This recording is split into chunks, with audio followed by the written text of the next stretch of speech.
My first time back on a bike. Wow. I was looking forward to that day with so much anticipation.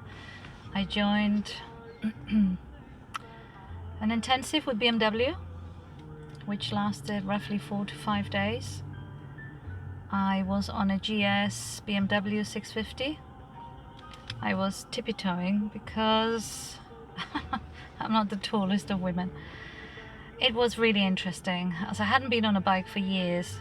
My mistake was to brake with the front brake. Well, that didn't end up very well. Nothing bad happened, I just ended up on the floor. I felt awful and so embarrassed, but the instructor was so patient, so helpful and full of guidance and advice. And I learned a lot. On the day of the test, oh my god, you are under so much scrutiny. You are watched by every instructor, every other learner, and although they're all standing behind the fence and all the gates, they can see you clearly.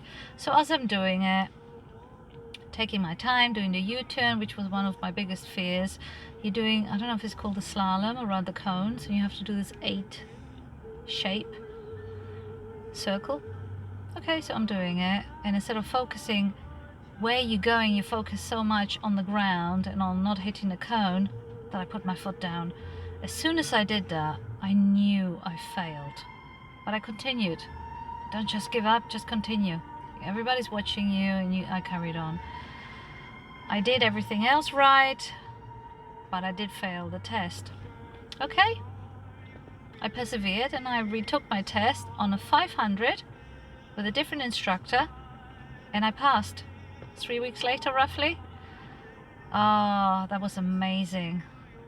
I bought my bike after that, and I think a year later I did my intensive, my advanced bike course, and that was one of the best decisions I've ever made. Really, really helpful.